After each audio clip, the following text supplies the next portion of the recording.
Okay, John chapter 16 verse 33.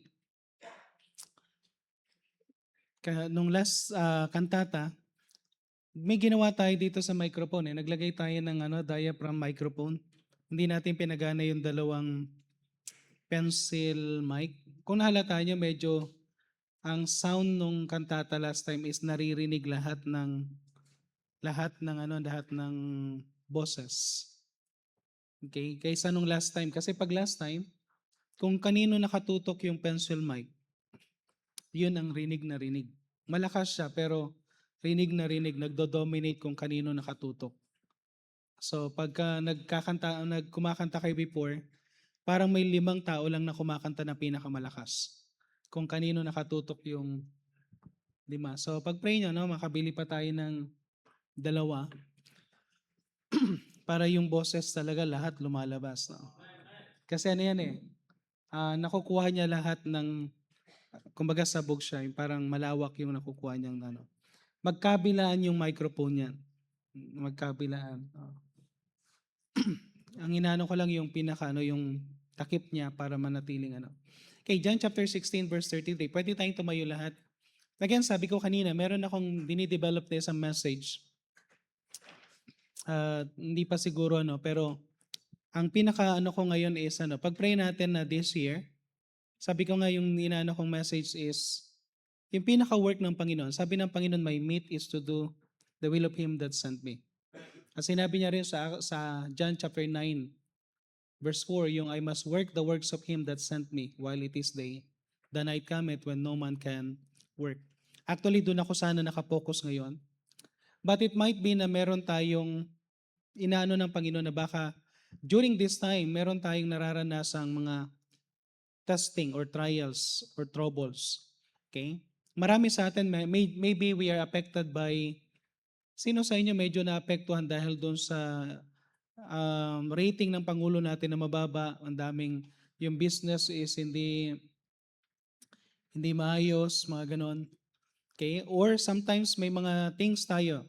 And honestly speaking, sabi ko nga, madalas kong sinasabi to before, pag araw ng Christmas, saka New Year, maraming tao, hindi sila, may mga tao na tawag dito, may mga na tawag dito, nalulungkot, hindi ganun kasaya, kaya something na may dinadaanan. So it might be na ito yung lesson or message na binibigay muna sa atin bago ko i-preach baka by Sunday, yung John chapter 4, verse 34 saka John 9:4. Okay, so basahin muna natin John chapter 16, verse 33. Okay, ready, go? Nandiyan na kayo lahat? Okay, sabay-sabay natin basahin ng verse 33. Ready, go? These things have I spoken unto you, that in me ye might have peace. In the world ye shall have tribulation, but if be of good cheer, I have overcome the world. So sabi ng Panginoon, these things have I spoken unto you, that ye might have peace. Okay, sino sa inyo naghahangad ng kapayapaan ngayon? Okay? Yung bang gusto nyong makatulog ng maayos ngayon, amen? Okay? Yung bang gusto nyong maranasan yung joy na, by the way, ang joy is hindi presence ng noise. Okay? Hindi yung presence ng maingay, hindi yung presence ng masyadong maraming activity, hindi yan ang pinakaano ng joy. Sometimes ang joy nagsisimula kapag tahimik ang lahat. Lalong-lalo na tahimik yung puso mo, amen? Hindi ka masyadong wala yung mga bagay na namumroblema ka. Sabi ng Panginoon, the world ye shall have tribulation. Whether we like it or not, in this world, meron tayong tribulation. Meron tayong problems. Meron tayong mga things na hindi na-expect na possible na mangyari. But sabi ng Panginoon, be of good cheer. Okay, ngiti. Amen? Be of good cheer. Because sabi ng Panginoon, I have overcome the world. Okay? So sometimes may mga dinadala ka na maaaring yung dinadala mo ngayon is medyo mabigat na para bang hindi mo alam kung paano mo dadalhin. Pero sabi ng Panginoon, ngumiti ka kasi tinalo na ng Panginoon anumang bagay na iniisip mo. Amen? Tinalo na ng Panginoon lahat ng problema na meron tayong kailangan lang natin magtiwala sa Kanya. So message natin ngayon is how to trust God in times of trouble.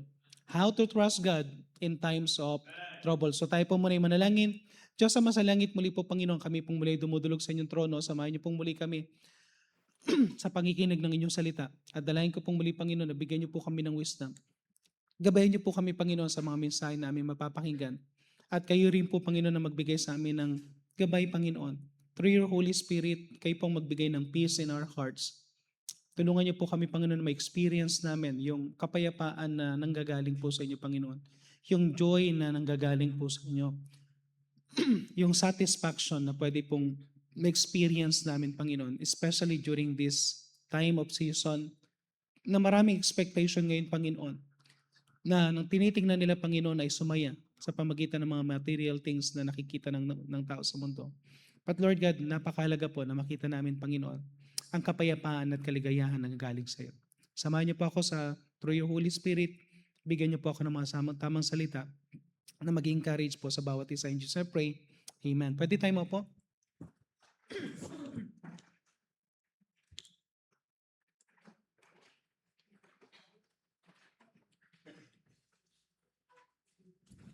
Okay, so how to trust God in times of trouble. Ako isang bagay na pinagpipray ko dahil ang nasa isipan ko na is next year. Actually, ang nasa isipan ko na talaga ngayon next year. Ano yung gagawin next year? Ano yung mga things na mga tawag dito yung mga program next year? And the more I concentrate on the things na patungkol sa soul winning, and I believe isang bagay na God will tawag dito yung revive the church, lalong-lalo na. Okay? Hindi tayo pabagsak. Maganda yung ginagawa natin ngayon. Pero mas marami pang mangyayari kapag nag-concentrate tayo sa soul winning. Lalong-lalo na kapag na-encourage ang lahat. Okay? Lalong-lalo na kapag na-experience ang bawat isa yung tagumpay o yung victory in winning souls. Pero pag-pray nyo lang ako, no? Pag-pray nyo lang kasi since siguro 2 weeks na o 3 weeks na, parang napaka-prone ko sa maraming ngayon, yung tawag dito, madali ako masugat ngayon, madaling may masakit ako ngayon dito na parang feeling ko talaga ngayon may edad na ako ngayon kasi pati yung dito ko medyo kanina naka-bandage yan kasi masakit. Gusto ko sana mag-jacket. Kaya lang ang sagwa naman kung naka-bandage ako tapos naka-jacket ngayon, mukha akong Okay? So, pati pati yung sa sugat madali ako Sabi ko nga parang doon sa may sa Kumalarang na sa lahat ng sa banyo na papasukan ko, ang pinasukan ko yung bagong pintura. Okay. Tapos dumikit ako, nagulat na lang ako, may pintura yung kamay ko, tapos nakita ko yung damit ko, ay pantalon ko may pintura, tapos yung damit ko may pintura na rin, no? Sa lahat ng silang lahat pumasok sa banyo, walang napinturahan. Ako lang. Pero natanggal naman, amen? Okay, pero isang doon is nakikita ko yung at ginagawa ng Panginoon and to see and to see yung ginagawa ng Panginoon sa ibang mga ministry ng mga nakasama kong pastor. Natutuwa ako doon sa kanilang ginagawa, especially in their eagerness and yung tawag dito yung sa may soul winning. Kaya isa yan sa pinaka-goal natin na pag-pray nyo yan. So pag-pray nyo this year, pag-pray mo na maging soul winner ka, amen? Okay? Pag-pray natin yan. So balikan lang natin ito, how to trust God in times of trouble. Okay, so maraming mga problems na pwedeng dumating sa buhay natin. Sometimes may mga problems na pwedeng mag-cause para manghina ka. Sometimes may problem na pwedeng mag-cause para mawala ka sa kalooban ng Panginoon or something na magbibigay sa iyo ng na para bang manlulupaypay ka at makikita mo yung sarili mo sa isang yung tinatawag na self-pity party na ikaw mag-isa. Yan lang yung party na ikaw lang mag-isa, amen? Kaya at nagbumukmok at wala kang kausap kundi sarili mo. Okay? But I pray na hindi dumating sa punto ng buhay natin. Because sabi ng Panginoon, sabi nga, be of good cheer, for I have overcome the world. So 5 things na makikita natin dito, how to trust God in times of trouble. First, paano tayo magtiwala sa Diyos sa panahon ng mga problema. Number 1, depend on God's word, not in your wisdom. Depend on God's word, not in your wisdom. Maaring makikita natin, narinig nyo na siguro at paborito nyo yung mga karamihan sa inyo, paborito ang Proverbs chapter 3, verse 5 and 6. Pero honestly speaking, na konting panahon, na lang, bihira ko nang naririnig yung Proverbs chapter 3, verses 5 to 6.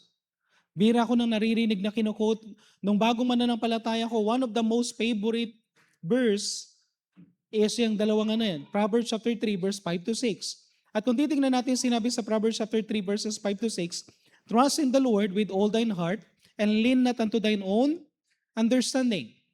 Sasabi sa Bible, kung magtitingnan natin, ang challenge sa atin ng Panginoon is magtiwala ng buong puso sa Kanya. At huwag kang mag-lean sa sarili mo understanding. Thank God for experience. Thank God sa mga bagay na knowledge na meron ka. Thank God kung ikaw ay merong mga kakayanan. Pero sabi sa Bible, do not lean on your own understanding. Amen?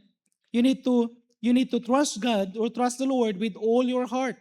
At ang sabi niya dito, in all thy ways acknowledge Him, and He shall direct thy paths. Very simple itong verse na to, pero kung ilalagay natin ito sa buhay natin, alam nyo, maraming masosolve na problema natin because sometimes, isa sa pinaka-problema natin kapag may problema tayo, no, problem na ka, may problem ka pa.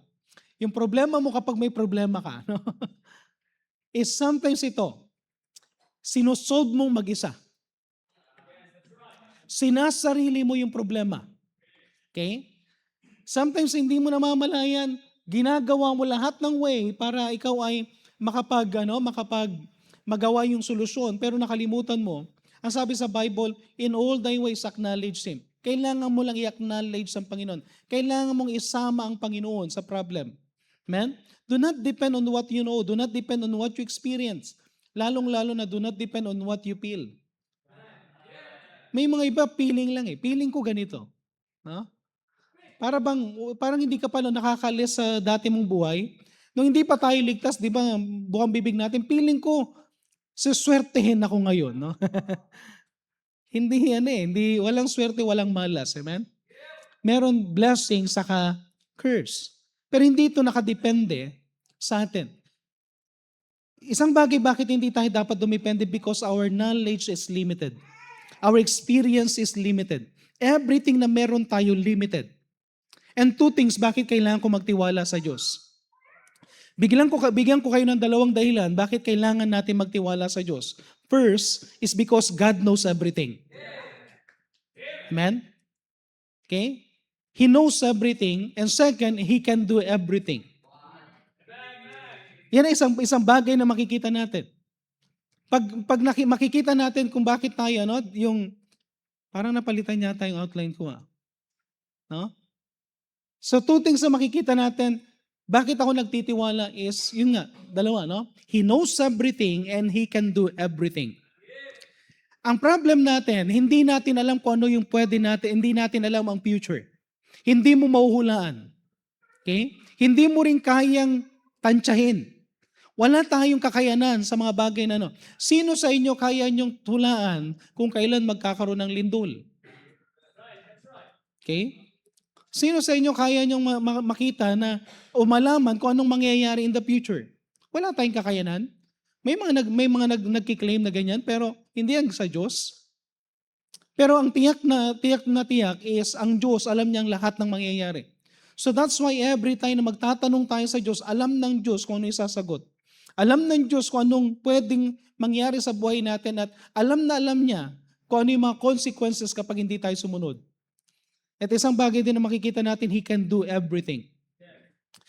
Okay? He can control everything. So wala tayong pwedeng maipagmalaki sa Panginoon. Kaya nga, kung titingnan natin ito, kailangan lang natin magtiwala sa Diyos. Hindi mo kayang tawag dito yung dalhin lahat ng problema. Sometimes yun nga ang problema natin masyado tayong mayabang na hindi tayo lumalapit sa Diyos. Amen? Alam nyo, kailangan natin tanggalin mo yung yabang at lumapit ka sa Diyos. Kailangan mong lumuhod sa Diyos, tanungin ang Diyos kung ano yung dapat mong gawin. Because He knows everything and He can do everything. Psalms 25 verse 4. Psalms 25 verse 4. Tingnan nyo yung sinabi ng psalmist, because he knows that God knows everything and God can do everything. Tingnan nyo yung sinabi ng psalmist. Yung mga taong malapit sa Panginoon, ganito ang prayer. Sabi sa Psalms 25 verse 4, show me thy ways. O Lord, teach me thy paths and lead me in thy truth. And teach me, for thou art the God of my salvation. On thee do I wait all the day. Ang sinabi, show me thy ways. Lord, ipakita mo sa akin yung kaparaanan mo. Turuan mo ko ng landas na gusto mo. Okay? Ano yung isang bagay na makikita natin, hindi lang natin sinasabi sa Panginoon, Lord, ipakita mo sa akin. Alam niyo, magandang sabihin natin, turuan mo ko, Panginoon. I-guide mo ko, Panginoon. Hindi ko alam ang gagawin ko, turuan mo ko. Sometimes ito yung problema natin eh. Nag-aas tayo sa Panginoon, paanong gagawin, pero hindi ka nagsasabi sa Panginoon, Lord, samahan mo ko. Akayin mo ko. Okay, lead me in thy truth and teach me, for thou art the God of my salvation. So, isang pinakamahalaga rito na is, Lord, hindi ko alam kung anong gagawin ko honestly. Kung may problema ka ngayon, i-ask mo ang Panginoon. When was the last time na talagang lumuhod ka sa Panginoon at nag-ask ka ng guidance ng Panginoon? Kailan yung tinanong mo ang Panginoon sa desisyon na gagawin mo? Okay? Madalas ito tayo. Marami tayong ginawang desisyon dahil feeling lang natin. Marami tayong ginawang desisyon because gusto lang natin. Hindi sa perfect will, kundi permissive will. Okay? Ginusto mo. And patong-patong ang problema kapag ginusto mo lang. Pero once na ang Panginoon nagbigay ng nag-lead ang Panginoon at nagpaturo tayo sa Panginoon ng tendency. Alam niyo, ang ganda ng Panginoon kapag nagtuturo ang Panginoon, kung makikita ka ng isang tatay na tinuturuan yung anak kung paano maglakad, ganun ang Panginoon. Kung nakakita ka ng isang nanay kung paano turuan magbasa yung isang anak, ganun ang Panginoon. Meron siyang way na alam niya yung ugali mo. By the way, isang bagay pa na gusto natin sa Panginoon, kilala ka niya. Walang ibang nakakakilala sa iyo kundi ang Panginoon. Alam niyo, isang taong nakakakilala sa iyo, kung sa tao, kung meron man nakakakilala sa iyo, nanay mo. Kabisado ka ng nanay mo. Amen? Ang tatay, hindi namin ganong kabisado. Pero ang nanay, merong isang nanay na meron siyang anak na, hindi ko alam kung 12 ba yun, sinabi niya, 12. Na kahit nasa yapak ng anak niya, alam niya kung sino yung dumarating. Alam niya yung salakad. Imagine mo, no? Makakita ka ng nanay na alam niya yung yapak mo pa lang, alam niya kung sino yung naglalakad. No? Kabisado niya eh. Pero ang nanay, merong limitasyon. Pero ang Diyos, hindi mo makikakaila. Pag sinabi ng Diyos ang isang bagay, totoo yun. Kaya nga kapag nagdi-devotion ka, ang gandang kausap ang Panginoon, pag nagdi-devotion ka, kahit pare-parehas ang binasa natin, pare-parehas ang preaching natin na naririnig, pag nakipag-usap ang Panginoon directly, ikaw yung kinakausap, alam na alam ng Diyos. Alam na alam ng Diyos kung ano yung bagay na kailangan mo marinig. Because He knows you. Okay? At kapag kailangan mo ng tulong sa Panginoon, sabi sa James 1:5, if any of you lack wisdom, let him ask of God, that giveth to all men liberally and upgradeth not, and it shall be given him. Kung kailangan mo ng wisdom, tanungin mo ang Panginoon. Anong kailangan kong gawin? Tanungin mo ang Panginoon. Okay? Very simple lang. Yung number 1, kailangan mo lang magtanong. Amen? Sino sa inyo naligaw mo one time? Sa sobrang pride mo, ayaw mo magtanong, lalo kang naligaw. Okay? Okay? Kailangan mo lang talaga eh. Kailangan mo lang yung magtanong. Amen? Okay? Magtanong ka lang. Proverbs chapter 2 verse 6, sabi ng Panginoon, for the Lord God giveth wisdom. Out of His mouth cometh knowledge and understanding. Kung i-ask mo lang ang Panginoon. So number 2, okay, number 1 is depend on God's word, not in your wisdom. Second, pray instead of worrying. Okay? Pray instead of worrying. Sino sa inyo nagwo-worry? Taas ang kamay. Kasama ako doon. Amen? Okay? Madaling mag-worry. Kapag hindi mo nakikita yung mga bagay na gusto mong mangyari, mag-worry ka. Okay? Pero ang problem sa worry ito, kapag tayo ay nagwo-worry, we are carrying the burden, we are carrying the problem alone. Ayan ang ibig sabihin ng worry. Pag nagwo-worry ka, parang ganito. Malapit ng pumiyok. Pag nagwo-worry tayo, sinasarili mo yung bagay na problema. But when you pray, You let the burden na nilalagay mo ngayon sa kamay ng Panginoon, at ito nakakatuwa, hindi lang kapag nag-pray tayo, nilagay mo yung burden of problem sa Panginoon, isama mo na yung sarili mo. Amen? Amen? Pagka nag-pray ka, when you pray, ang tendency pag nag-pray tayo, we place the burden into the hand of the Lord, at the same time, piniplace din natin yung sarili natin sa Diyos. Ito yung kagandahan ng prayer. Kaya nga meron tayong prayer meeting. At sana sa lahat ng mga member na nakikinig online na wala sa on-site, mag-prayer meeting kayo. Amen? Amen? Mahalaga na may prayer meeting. Kasi kailangan natin mag-pray. Honestly speaking, sino sa inyo masasabi nyo marunong na kayong mag-pray? Taas ang kamay. Yun talaga masasabi nyo, marunong na kayong mag-pray. Marami sa atin, ang prayer natin mababaw. Aminin natin.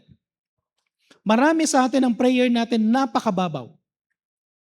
Hindi pa tayo nagpipray talaga na talagang nakikipag-usap sa Panginoon. And sometimes nangyayari lang ang pinaka-best prayer natin during the time na may napakabigat tayong problema.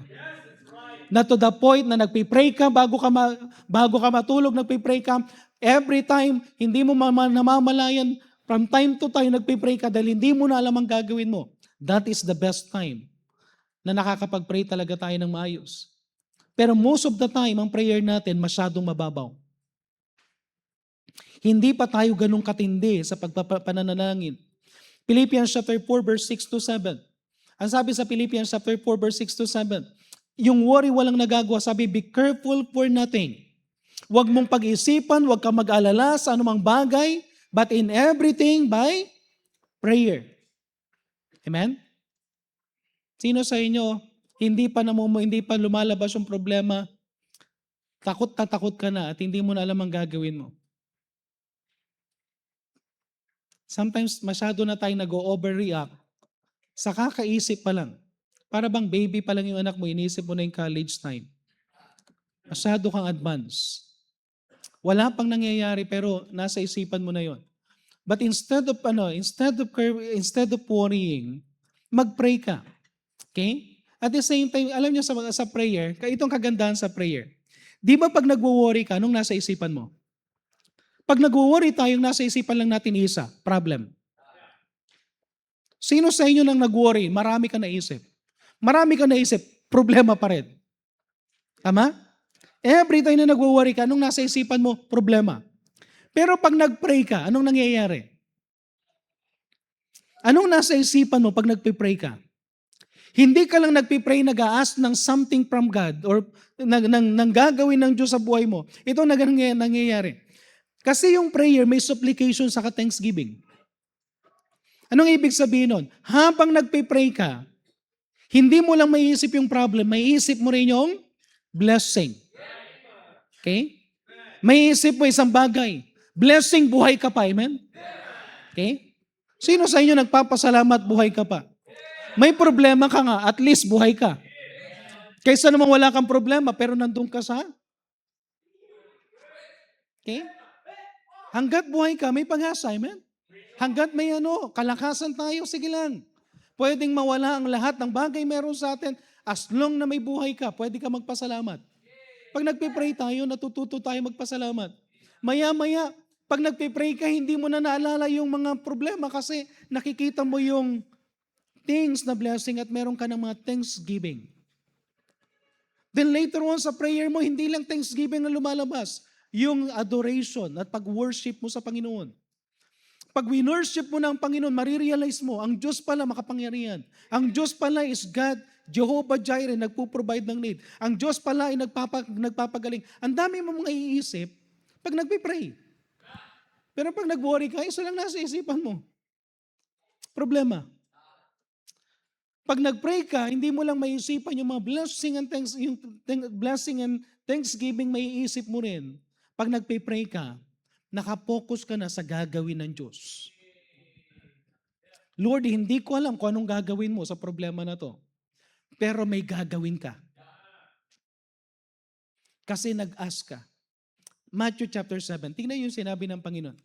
Di ba, gusto mong kilusin ng Panginoon sa kanyang trono? Gusto mong gawin ng Panginoon sa problema mo?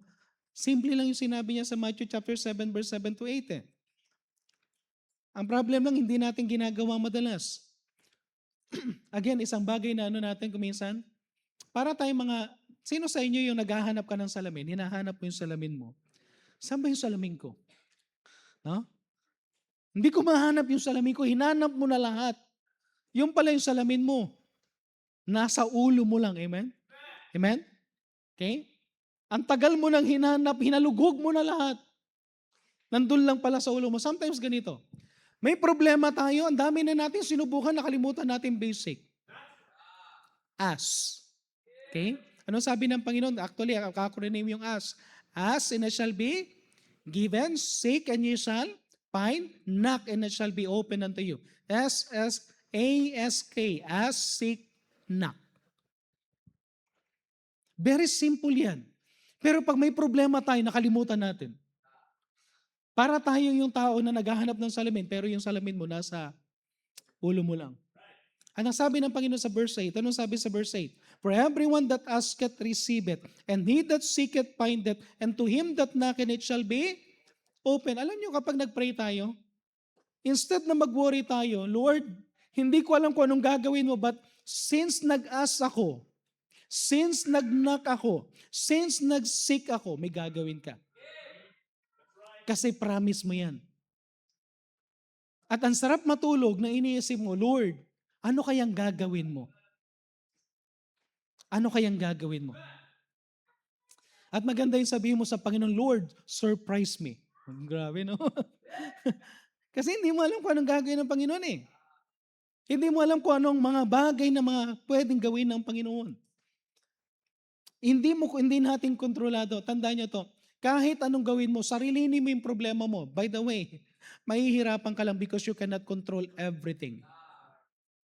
Pero ang Panginoon, kaya niyang i-control. Matthew chapter 8 verse 27. Matthew chapter 8 verse 27. Nagulat yung mga disciples.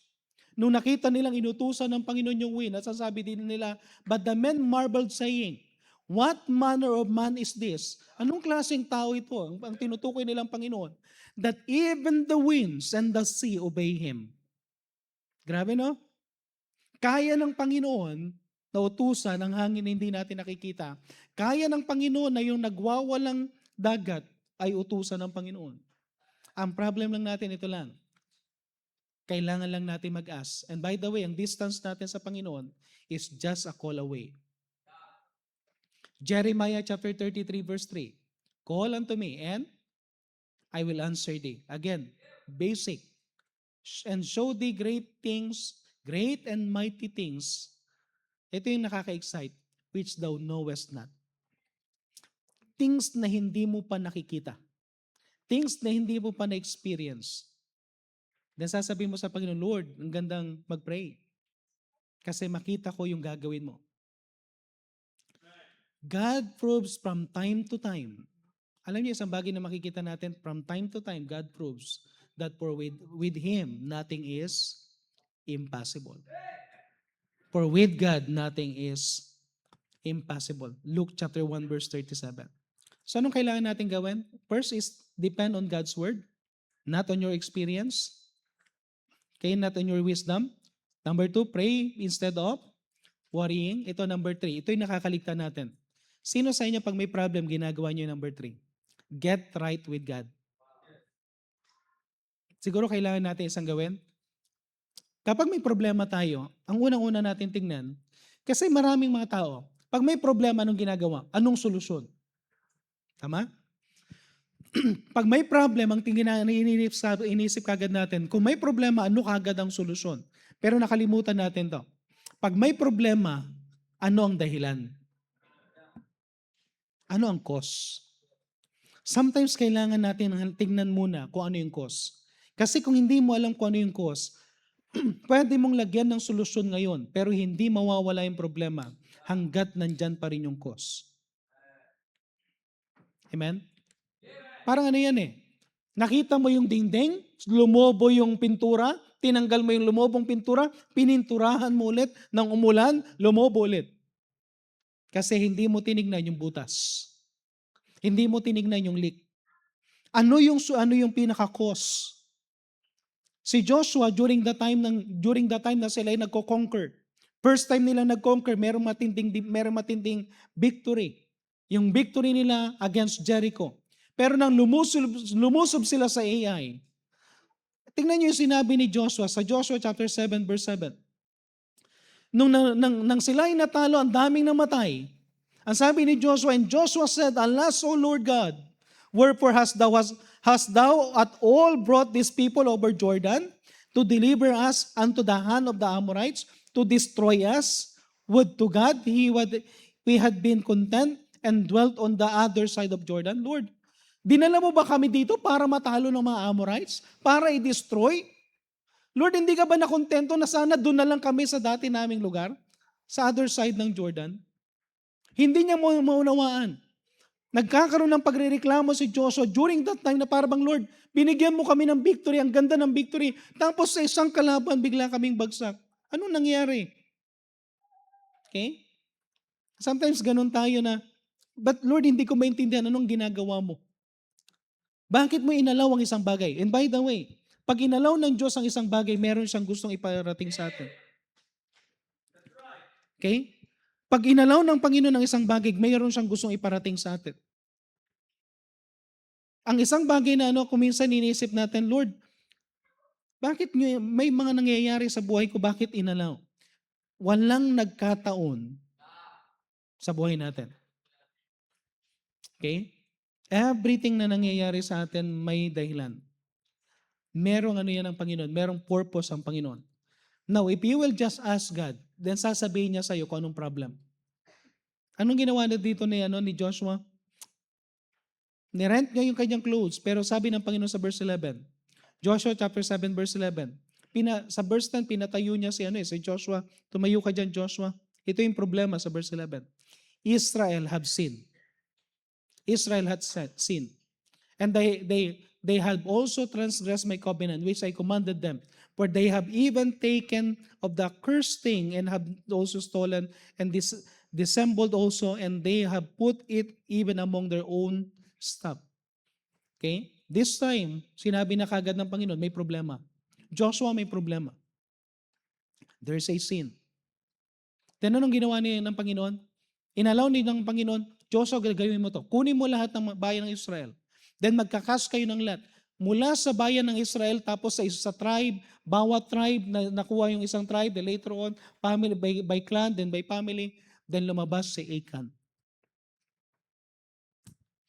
Nung lumabas si Achan, saka pa lang, nung time na inayos ng Panginoon, saka pa lang nagbigay ng victory ulit ang Panginoon. Listen, sometimes sa problem natin, tingnan natin. Ito yung gusto kong dun sa lesson sana natin ngayong gabi na para dun sa may mga pagkakataon na sometimes baka nawawala na tayo sa kalooban ng Diyos. Baka noon binibless tayo ng Panginoon dahil may ginagawa tayo sa Panginoon. Masyado tayong active sa Panginoon, marami kang ginagawa para sa Panginoon, maraming blessing because of what you are doing. At natutuwa sa iyo ang Panginoon, and especially patungkol sa soul winning. Patungkol sa pagdi-disciple, patungkol sa pagdadala ng mga tao sa Panginoon. Pero one time, bigla kang huminto. One time, bigla ka nag-concentrate sa mga bagay na kinakaabalahan mo pero nakalimutan mo ang Diyos. It might be. Okay? Ang nakakatuwa sa Panginoon kapag tinanong mo ang Panginoon, sasagot. Amen? So, pag may problem tayo, we need to ask, Lord, ano ang kasalanan ko? Another thing, sino sa inyo pinagpala ng maraming material na bagay, akala nyo okay lahat? Tandaan nyo to, hindi ibig sabihin na masyado tayong active, hindi maibig sabihin na masyadong maraming mga blessings sometimes. Sabi nga ni Pastor Kabahar, kapag mayroong mga blessing na maraming mga bagay na sunod-sunod na dumarating, i-ask mo rin ang Panginoon, baka meron din tayong something wrong. Tingnan nyo yung nangyari sa Numbers 11. Numbers 11 verse 31. Ito, kabaliktaran. Sa kabila, natalo. Ito naman, and when there were, sabi dito, and there went forth a wind from the Lord and brought quails from the sea. Ang tagal na nilang hindi nakatikim ng karne. Nag-ask sila sa Panginoon ng karne, binigyan sila ng karne. At ang sabi dito, and let them fall by the camp, as it were the day's journey in the sight as it were the day's journey on the other side, round about the camp, as it were 2 cubits high upon the face of the earth. Nakakita na kayo ng, alam niyo yung pugo? Di ba? Di ba masarap yun? Sino sa inyo nakatikim na nun? Maliit lang yung manok na yun, maliit lang. Pero masarap yun. Okay? Mas masarap yun sa mga broiler natin. Okay? Tsaka manok Bisaya. Native na manok kapag pero pag nandun ka sa Bisaya at Mindanao, ang tawag nila manok Bisaya. Sabi ko, Mindanao naman to, bakit manok Bisaya pa rin? No? Pero maliliit lang yan na pero sabi niya dyan, grabe yung taas nung Imagine mo yung sinabi niya na 2 cubits high. Talagang parang nagpatong-patong yung mga na hindi mo na kailangang hulihin, talagang makakahuli ka, makakadampot ka. Pero mag-ingat tayo kapag masyadong maraming Kaya nga sabi dito, kapag meron din tayo maraming blessing, sabihin din natin ng Panginoon, Lord, baka tinetest mo ko. Tingnan natin, baka tinetest tayo ng Panginoon. Baka tinitingnan natin ng Panginoon kung gaano tayo, kung makakalimutan ba natin siya or maalala pa rin natin siya. Tingnan natin, baka biglang magkokos ito para malayo ka lalo sa Panginoon. Okay, ang sabi sa verse 32, and the people stood up all the day and all night, and all the next day, and they gathered the quails, and then gathered fleece, gathered 10 homers, and they spread them all abroad of themselves round about the camp. Verse 33, ang matindi, and while the flesh was yet between their teeth, sarap ng pagkain nila, takam na takam, ere it was chewed, talagang ginangat-ngat, no? Ano sabi dito? The wrath of the Lord was kindled against the people, and the Lord smote the people a very great plague. Imagine mo yun, namatay ka. Anong kinamatay mo? Dahil sa sobrang kain ng pugo. Anong kinamatay mo? No? Namatay ka doon sa kabaong mo, meron kang lechon. Okay? Yung mga sobrang, kung minsan iniisip natin to, ito para lang gusto ko lang sa point number 3. Whether in plenty or time ng yung time ng famine, kapag maraming mga bagay, maraming yung sobrang daming isang bagay o kaya kulang na kulang o sa sobrang kasiyahan, sa sobrang kalungkutan, alam nyo, walang masama kung i-examine natin yung sarili natin. Di ba pag nagpipray tayo, meron tayong acronym, ACTS? Ano yung acronym na ACTS? Adoration, Confession, Thanksgiving, Supplication. Yung iba ginawa nila CATS kasi parang ang hirap mag-adore kapag hindi ka muna nag-confess. Kaya confession muna, adoration, thanksgiving, supplication. Ibig sabihin, pag nagpipray tayo, hindi lang puro request. Hindi ibig sabihin, pag nagpipray tayo, hindi lang puro thanksgiving. Pag nagpipray tayo, hindi lang puro adoration. Pag nagpipray tayo, we need to confess. Kasi hindi natin alam na baka may nagagawa na tayong kasalanan. Ako gusto ko yung ginawa ni Job. Anong ginawa ni Job? Every time na nagpipray, pag nag-worship siya sa Panginoon, nag-aalay siya ng sacrifice, na sabi niya, it might be na may kasalanan yung mga anak ko na kailangang i-confess para hindi sila parusahan ng Panginoon. Alam niyo, maganda kung ang gagawin din natin ganito. It might be na pagka meron tayong nagagawang mas maganda na mag-ask tayo ng confession.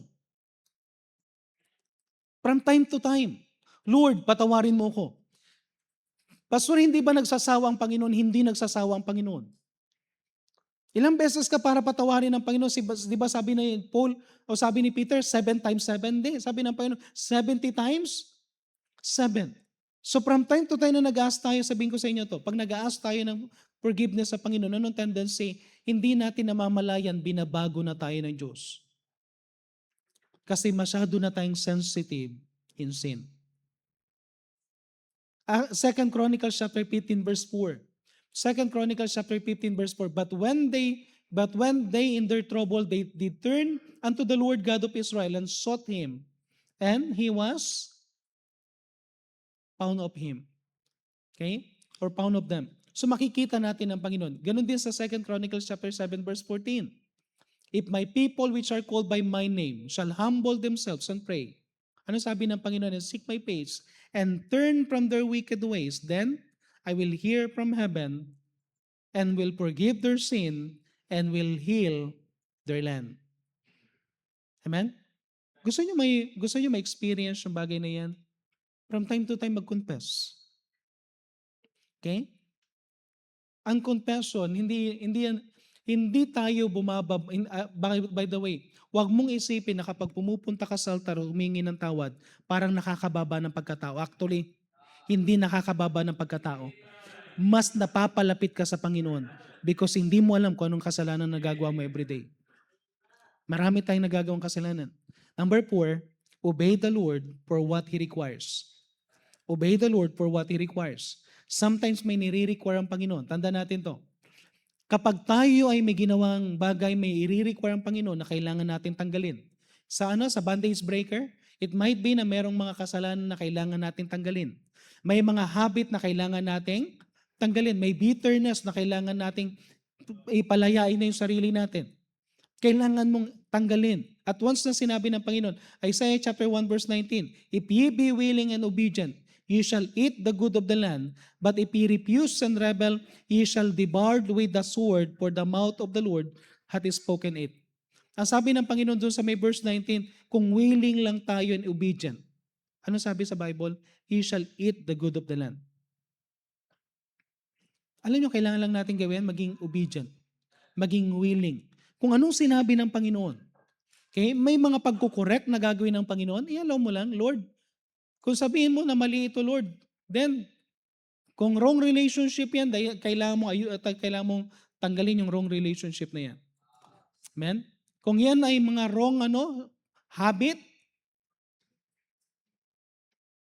okay lang yung ibang habit na pero may mga habit na nakakasama na rin. Amen? Okay? Pastor, masama bang mag-alaga ng aso? Walang masamang mag-alaga ng aso. Pero dahil hindi ka makapag-church dahil doon sa aso, yun, masama yun. Amen? Amen?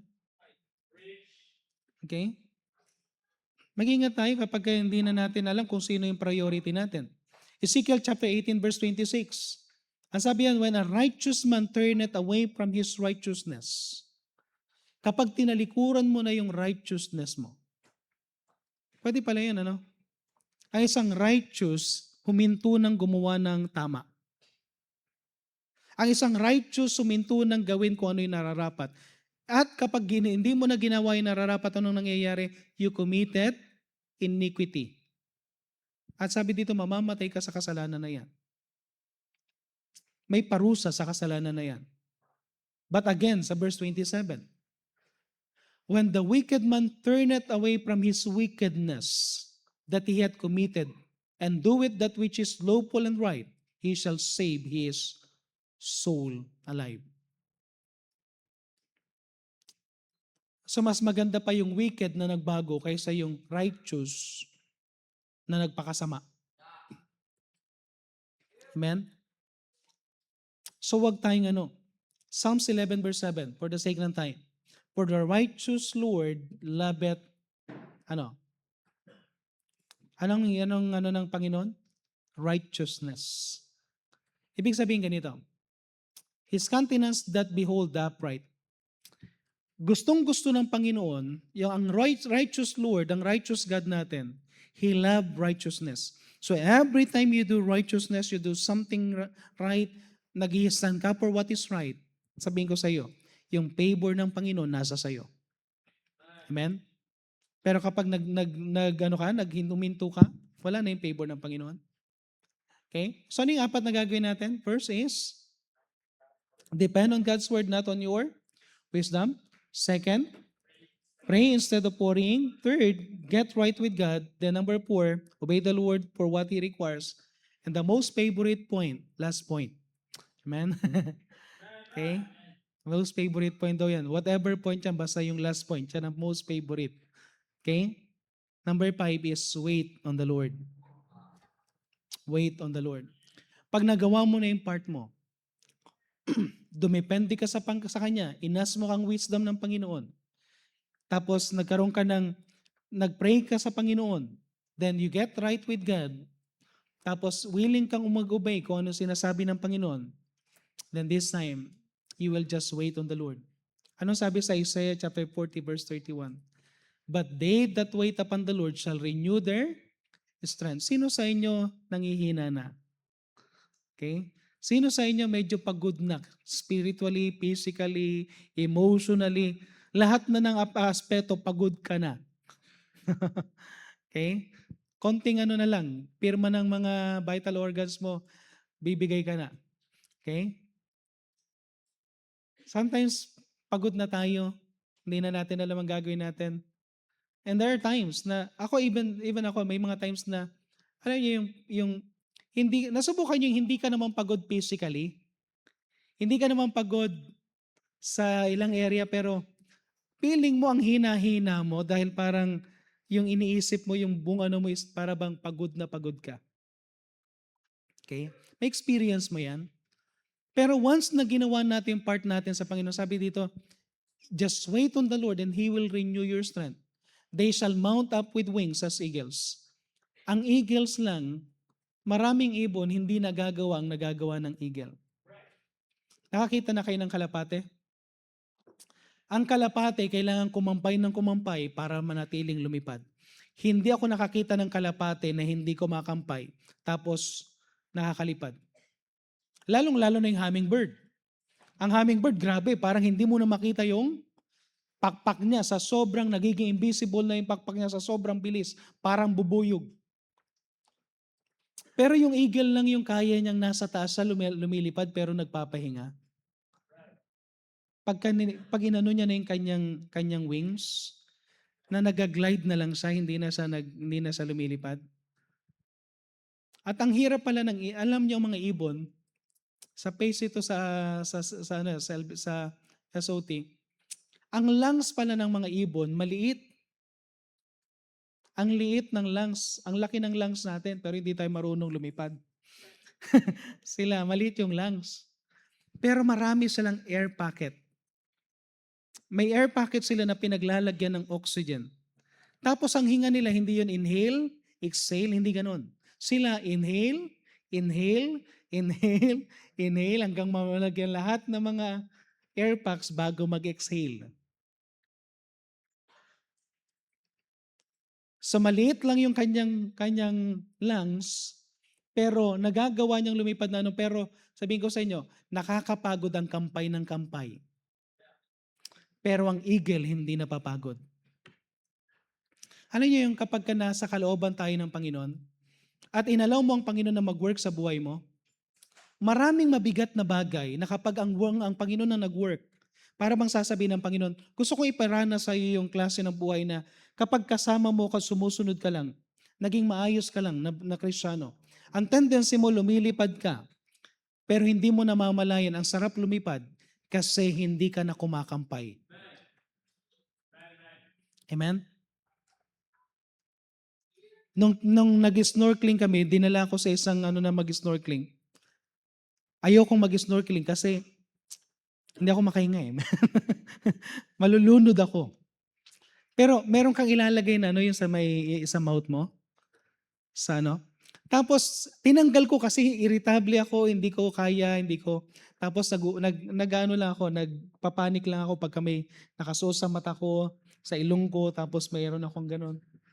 Pero pag tinitignan ko yung ilalim, siyempre, kapag salt water, hindi mo maidilat yung mata mo. So ilalagay mo yung goggles ano. Pag nakita mo na yung ilalim, sasabihin mo, gusto kong makita yung ilalim. Kaya lang, kailangan mo umahon from time to time kung hindi mo ilalagay yung pang-snorkeling na ano. Then, pinilit ko yung sarili ko na tumatakbo, nag-i-enjoy na. Si Brother Joben nag-enjoy ng gusto dahil nakakita siya ng pawikan eh. Tapos ako hindi ko nakita. Nung nilagay ko na yung bagay na yun, nilagay ko na yun tapos sinubukan kong minga. Alam niyo yung hindi ka sanay na merong ganon, yung hinga mo, pero mali yung hinga ko eh, mali yung hinga. Pero nung time na nag-relax ako, nirelax ko yung sarili ko na parang sabi ko, ba't sila? Hindi sila umaahon. Nakaano lang sila, nakasubsob lang sila. Then sinubukan kong i-relax yung sarili ko. Para bang kakausapin mo sarili mo, relax ka lang, relax. Gusto ko ma-enjoy yung view sa ilalim.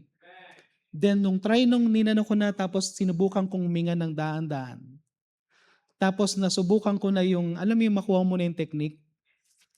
Ayaw mo nang umahon. Na gustong-gusto mo nang tingnan. At pag nakikita mo pala yung yung 'di ba meron kang goggles sa akala mo ang lapit ng isda pero pag hahawakan mo ang layo-layo. Akala mo tatama ka na doon sa mga corals, ang layo-layo mo. Okay? Tapos ang ganda ng mga isda, tinitignan ka na para bang ano yan, anong klaseng isda yan? Kasi may isda na talagang naka-steady lang sila, nakatingin ka sa kanila, nakatingin din sila sa'yo. Kaya mga steady lang sila. Merong iba na ang lilikot ng isda, talagang ano.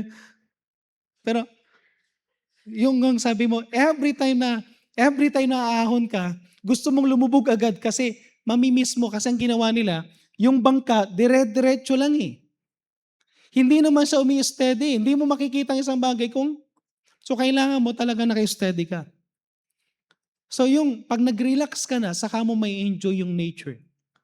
And sometimes sa Christian life, gusto ng Panginoon na magkaroon ka ng wings as eagles.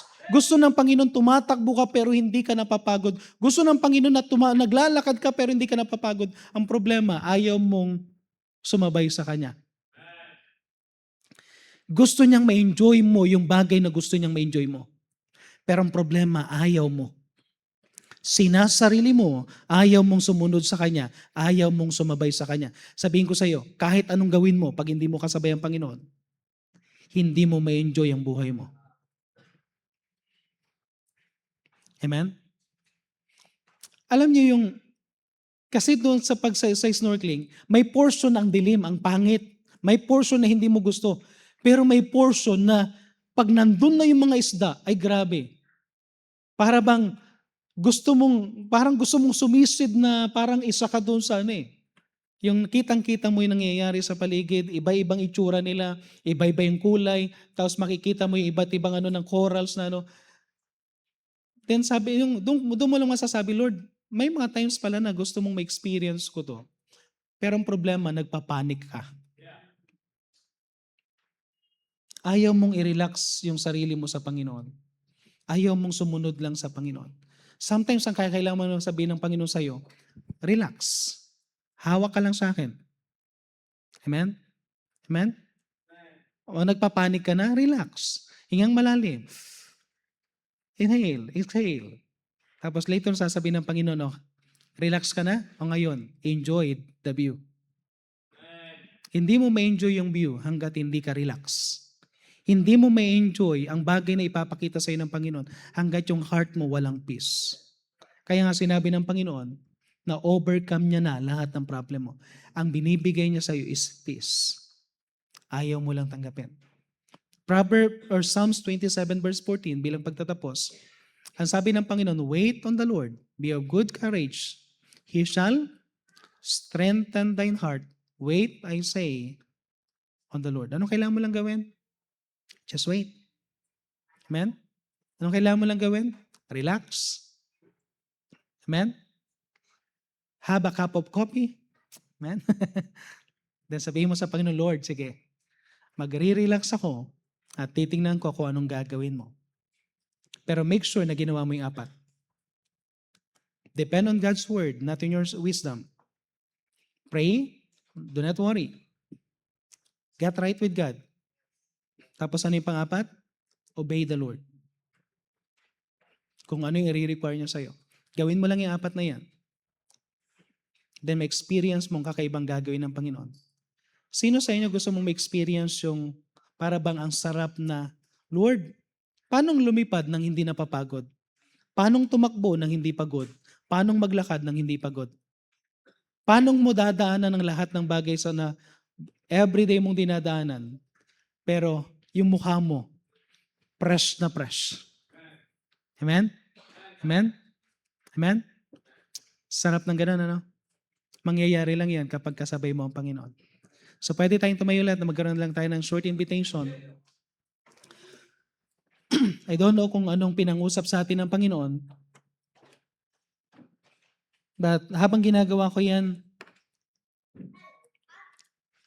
tinitingnan ko yung mga verses lang. Verses after verses after verses. Then, doon ko lang nakikita na habang tinitingnan ko yung ito yung mga things na gusto ng Panginoon, paano tayo magtiwala. Hindi lang yung pwede mong lang sabihin na, Lord, nagtitiwala ako sa'yo. Kung nagtitiwala ka, magdidepende ka sa kanyang salita. Kung nagtitiwala ka, magpipray ka. Kung nagtitiwala ka, ayusin mo yung buhay mo. Kung nagtitiwala ka, susunod ka. Saka mo lang may experience yung wait. So habang tumutugtog ang ating pianist, hindi natin patatagalin. If God spoke to your heart, punta tayo dito sa harapan, i-ask mo sa Panginoon, Lord, I want to trust you. I want to experience that kind of peace, that kind of joy na meron na ibibigay mo sa akin. I want to experience na makikita ko yung mga bagay na gusto mong ipakita mo sa akin. Kung i-relax ko lang yung sarili ko. Tapos magtitiwala ako sa iyo.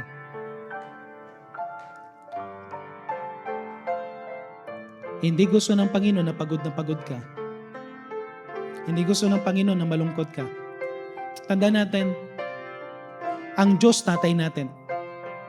Walang tatay ang gusto na makita niyang anak niya na nagsasuffer. Walang tatay na gusto na makikita niya yung anak niya na maraming dinadaanan. Ang isang tatay, he is willing to do everything para sa anak. Kung naiisipin nga ng tatay, ako na lang ang mag-suffer, wag lang ang anak ko. Ganon ang ama. Kaya walang imposible at hindi mo pwedeng pagdudahan ng pwedeng gawin ng Panginoon because He loves you so much as a son, as a child. Ang kailangan mo lang talagang gawin, simulan mo, Lord, didepende ako sa iyo ngayon. Lord, kakausapin kita in prayer. Lord, kung may problema ako, meron man akong kasalanan, Lord, I want to get right with you. And by the way, kapag ikaw ay nag-get right with God, pag dinesisyonan mo, gawin mo. Kasi yung number 4, ang pinakamalaga is to obey. Pag sinabi mo, gawin mo. Hindi kikilos ang Panginoon hanggat hindi mo gagawin yung sinabi mo. Sana yung gagawin mong decision ngayon, sasabihin mo, Lord, I want to do this. And sabihin ko sa inyo, sabay-sabay natin sabihin, Pastor, ang sarap pala ng Isaiah 40, verse 31. Ang sarap palang lumipad ng hindi nakakapagod. Tumakbo ng hindi nakakapagod. Lumakad ng hindi nakakapagod. Daanan the same pattern of life. The same problem na na-experience natin pero hindi ka napapagod. Meron kang kapayapaan. You just enjoy the scene. Enjoy the things na gusto ipa-experience ng Panginoon. Amen? So tayo po'y manalangin. Let's pray. Let's pray. Heavenly Father, maraming salamat po muli sa binigay niyo po, Panginoon, ng message. I pray, Panginoon, na kayo po, Panginoon, ng tunay po, Panginoon, na kumilos po. Para makita namin, Panginoon, ang mga things na dinadaanan namin, Panginoon. At Lord God, alam namin na hindi po namin pwedeng isisi sa ibang tao ang na-experience namin. Hindi po namin pwedeng i-pinpoint ang ibang tao, Panginoon. May mga bagay, Panginoon, na kailangan kami personally ang mag-decide. And I pray na sa message ngayon, personally, we will decide na magdepende sa iyo. Personally, we will decide na magtanong sa iyo, Panginoon. Mag-pray sa iyo, Panginoon. I-seek ka namin, Panginoon. Kumatok kami sa iyo, Panginoon. At personally, i-desire namin, Panginoon, na magkaroon ng maayos na relationship sa iyo. Whatever sin na kailangan namin iwasto. Whatever things na kailangan namin ayusin sa buhay namin. At ganun din, tulungan niyo rin po kami, Panginoon, whatever command na ibibigay niyo po sa amin. Tulungan niyo po kami na maging masunurin. At para ma-experience namin ang inyong napakagandang plano sa aming mga buhay. Pagpalain niyo po ang bawat isa, kayo pong muli, Panginoon, na may taas. At maraming salamat po sa lahat ng mga gumawa ng desisyon. Ito na po aming samot dalangin sa pangalan ng Panginoon Jesus. Amen.